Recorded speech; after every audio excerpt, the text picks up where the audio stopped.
दर्शक हो नमस्कार, शुभ सकाळ। आज 29 जुलै रोजी सकाळी 6 वाजताची उजनी अपडेट आपल्यासाठी महत्त्वाची आहे, कारण दौंडची आवक कमी झाल्यानं थोडीशी दिलासादायक बातमी आपल्याला या व्हिडिओच्या माध्यमातून मिळणार आहे, त्यामुळे हा व्हिडिओ शेवटपर्यंत पहा। पुणे जिल्ह्यात तसेच धरण पाणलोट क्षेत्रामध्ये पाठीमागच्या 2 ते 3 दिवसापासून पडत असलेल्या सातत्यपूर्ण पावसामुळे दौंडची जी आवक होती, दौंडची आवक सातत्यानं वाढली। ती दौंडची आवक 75,000 पर्यंत गेल्यामुळे पूर नियंत्रण करण्याच्या दृष्टीने उजनी धरणातून परवापासून 5,000 क्युसेक विसर्ग वाढवण्यात येत होता, तो शेवटी 60,000 क्युसेक्स पर्यंत करण्यात आला होता। मात्र आज सकाळी 6ची अपडेट आपण पाहिली असेल तर दौंडची आवक ही निम्म्यापर्यंत आली। ती 33,803 क्युसेक दौंडची आवक झाल्यामुळे उजनी धरणातून सोडलेल्या पाण्यामुळे जो काही भीमा नदीला पूर आला होता, पूर सदृश्य परिस्थिती निर्माण झाली होती, ती परिस्थिती कुठचं नियंत्रणात राहण्यासाठी मदत होणार आहे। दौंडची आवक 33,000 जरी झाली असली तरी पूर नियंत्रण करण्याच्या दृष्टीने उजनी धरणातून आणखीनही 60,000 क्युसेकचा विसर्ग सांडव्याद्वारे सोडला जातोय। त्याचबरोबर 1600 क्युसेकचा जो विसर्ग आहे तो वीज निर्मितीसाठी हा सोडला जातोय।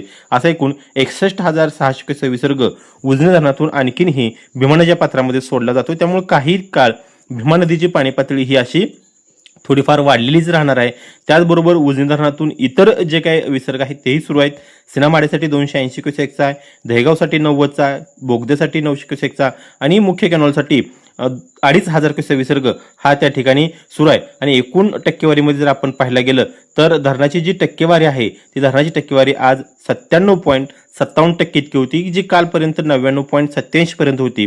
2% धरणाची पाणी पातळी कमी झाली आहे। मात्र खरं तर भीमा नदीच्या काठी शेतकऱ्यांसाठी ही दिलासादायक बातमी आहे, कारण उजनीतून सोडलेले जे पाणी आहे ते पाणी आता पंढरपूरमध्ये पोहोचलं असून रात्री 12 वाजता भीमा नदीची पाणी पातळी ही 53,749 क्युसेक्सनं भीमा नदी त्या ठिकाणी वाहत होती। उजनीचं पाणी पंढरपूरमध्ये आल्यामुळे पंढरपूरचा जुना दगडी पूल तर पाण्याखालीच गेलाय। त्याचबरोबर वाळवंटातील मंदिरांना सुद्धा पुऱ्या पाण्यावेढा दिलाय।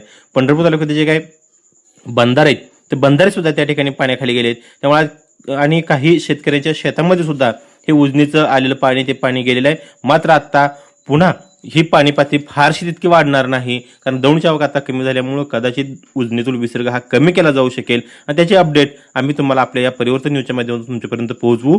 त्यासाठी पाहत राहा परिवर्तन न्यूज चॅनल, लाईक करा, शेअर करा आणि सबस्क्राईब करा।